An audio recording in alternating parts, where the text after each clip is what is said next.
औज़ुबिल्लाहि मिनश्शैतानिर्रजीम बिस्मिल्लाहिर्रहमानिर्रहीम। कल आप सब ने देखा कि वही साफ़ पानी जिसमें शहबाज शरीफ साहब को गिरफ़्तार किया गया, कल एहतसाब अदालत में 16 मुल्ज़मान को बरी कर दिया गया। अब कोई इमरान नियाज़ी से पूछे कि हमारे साथी इंजीनियर कमरुल इस्लाम साहब, जिनको इंतखाब से पहले, आम इंतखाबात से पहले गिरफ़्तार कर लिया गया कुछ दिन पहले और जुल्म किया गया, आवाम से झूठ बोला गया कि यहाँ पर अरबों रुपए का गबन हुआ है, और इंजीनियर साहब कई महीने पाबंदे सलासल रहे। आज ये पाकिस्तानी कौम पूछती है इमरान नियाज़ी से कि आपकी आंखों के सामने अदालत ने उनको बरी कर दिया। ज़मानत होना और बात है, मुकदमे से बरी करने का मतलब है कि ये सरीहन झूठ पर मबनी मुकदमा था। पाकिस्तानी अवाम देख रहे हैं कि इमरान नियाज़ी के झूठ एक एक कर कर बेनकाब हो रहे हैं। Foreign funding case election commission की स्क्रूटनी कमेटी ने जो 7 साल से इमरान नियाज़ी स्टे ऑर्डर के पीछे छुपने की नाकाम कोशिश कर रहा था, कल अकबर साहब को तमाम डॉक्यूमेंट्स हैंड ओवर कर दिए और वो कह रहे थे कि ये जो डॉक्यूमेंट्स हैं इससे पाकिस्तानी अवाम की आंखें खुलेंगी कि मनी लॉन्ड्रर हो, अपने अकाउंट को छुपाने का केस हो, झूठ हो, इमरान नियाज़ी ने सबसे ज़्यादा नंबर हासिल किए हैं।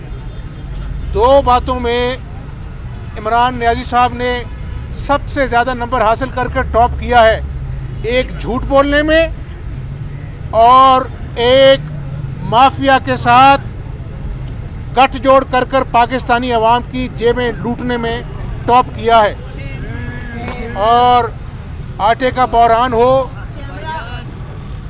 चीनी का बहरान हो, आज किसान दुहाइयाँ दे रहा है कि खाद जो है वो 10,500 की भी नहीं मिल रही है। तो ये नए पाकिस्तान बनाने वालों ने इस मुल्क के साथ खिलवाड़ किया है, ख़तरनाक खेल खेला है। और मैंने हमेशा कहा है कि ये इमरान नियाज़ी साहब खिलाड़ी नहीं हैं, ये खिलंडरे हैं। इन्होंने पाकिस्तानी कौम के साथ जुल्म किया है। तो कल साफ पानी में जो 16 मुल्ज़मान बरी हुए हैं वो इस बात की गवाही देता है कि ये केस, जिसके पेशियां कोई 150 पेशियां मैं और शहबाज शरीफ साहब भुगत चुके हैं, ये भी उसी तरह जाली केस है, झूठा केस है। नवाज शरीफ साहब के ख़िलाफ़ भी केस झूठे हैं। तमाम मुस्लिम लीग नून के कायदीन के ख़िलाफ़ केसेस मनाए, 4 साल होने को हैं, एक पाई करप्शन की साबित नहीं कर सका।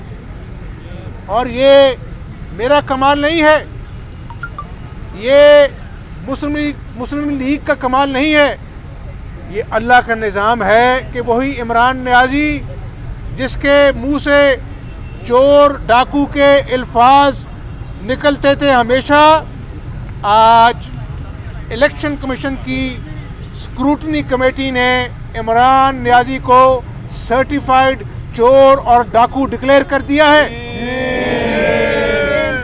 अब पेट्रोल दोबारा बढ़ाने जा रहे हैं, IMF की गुलामी करने जा रहे हैं और इसके वुज़रा जो हैं वो ऑपोजिशन के लत्ते लेते हैं, तमाशबीनी करते हैं। मुझे बताएं, पाकिस्तानी अवाम बताए, क्या कभी वुज़रा के मुंह से ये सुना कि महंगाई बहुत ज़्यादा हो गई है, हम अवाम के सहूलत के लिए कोई अच्छा इक़दाम कर रहे हैं? कभी इनके मुंह से सुना कि किसान रो रहा है, हम खाद को जो है किसान तक पहुंचाएं? कभी इनके मुंह से सुना कि लॉ एंड ऑर्डर इतना ख़राब हो चुका है, वहाँ पर खैबर पख्तूनख्वा में उन्होंने पादरी का कत्ल कर दिया? किसी ने सुना कि मुल्ज़मान जो हैं उनके ख़िलाफ़ कोई कार्रवाई हुई? अभी तक मुल्ज़मान की निशानदेही नहीं हो सकी। तो इस नए पाकिस्तान में खिलवाड़ हुआ है, पाकिस्तानी अवाम का खून चूसा गया है, झूठ बोला गया है।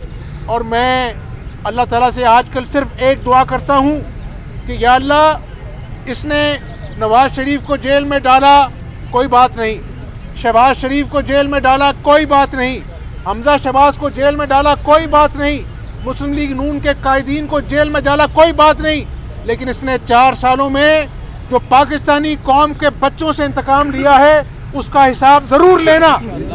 आज कोरोना की दूसरी वेव आ गई है और बुखार की दवाई मार्केट से गायब हो गई है।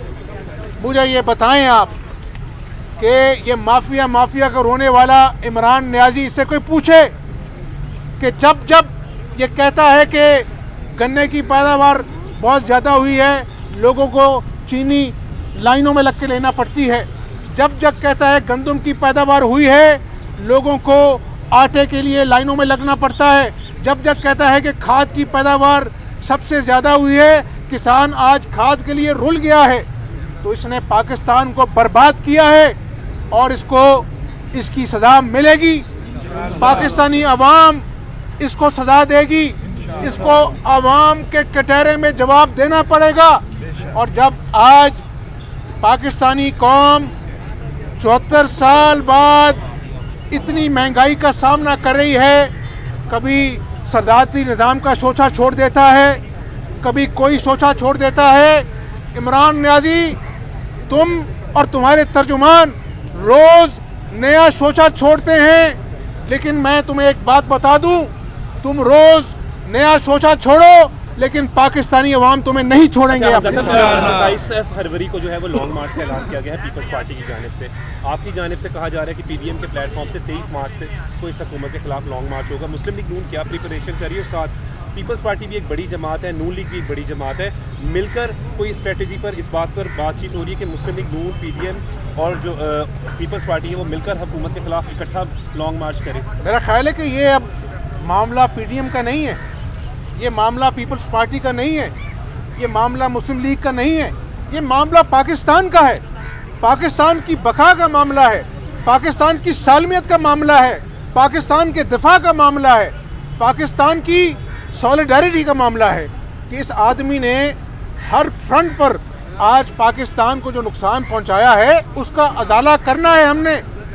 ये पाकिस्तानी कौम का कर्ज है हम सब पर, उन शहीदों का जिन्होंने पाकिस्तान की बनने की खातिर कुर्बानियाँ दी, कि हम आज एक होकर इमरान नियाज़ी ने जो जुल्म किए हैं पाकिस्तानी कौम से उसका हिसाब लें। उसके लिए लॉन्ग मार्च भी करेंगे, उसके लिए अदम एतमाद भी करेंगे। और ये रोज़ मजाक उड़ाते हैं अपोजिशन का, इसके जो 9 रतन हैं उनको मैं बता दूं, ये अपोजिशन का मामला नहीं है। आप लोग अल्लाह की पकड़ में हैं क्योंकि आपने खुदा की मखलूक के साथ जुल्म किया है, उसको रुलाया है, उसको सताया है, उसको महंगाई की चक्की में पीस दिया है। तो इंशाअल्लाह वो दिन दूर नहीं है, मैं इंशाअल्लाह का लफ्ज़ इस्तेमाल करता हूँ, अल्लाह के हुक्म से वो दिन दूर नहीं है जब आपका हिसाब पाकिस्तानी अवाम करेंगे। हमजा साहब एक बात का जवाब दीजिएगा, ये बताइएगा कि सेनेट में जो कि स्टेटमेंट के हवाले से जो तरमीमी बिल था, ऑर्डिनेंस था, वो पास हुआ और उसमें सिर्फ एक वोट का फर्क था और यूसुफ रज़ा गिलानी ने इस्तीफ़ा भी उसमें अपनी पार्टी को पेश किया। इस पर आप क्या कहेंगे? ये पीपल्स पार्टी का मामला है, अपना यूसुफ रज़ा गिलानी साहब एक काबिल एहतराम इंसान है। ये पीपल्स पार्टी जाने और वो जाने, मैं पाकिस्तानी अवाम के जो दर्द हैं उनको उनकी बात कर रहा हूँ, हमेशा करता रहूँगा। और इमरान नियाज़ी कान खोल कर सुन लो, अब तैयारी करो। अब वो कहता है ना, ये शुरू से कहता तलाशी देनी पड़ेगी। अब तोशा खाना हो, फॉरेन फंडिंग केस हो, चीनी का गबन हो, आटे का गबन हो, खाद का गबन हो, अब तुम्हारी तलाशी पाकिस्तानी अवाम लेंगे।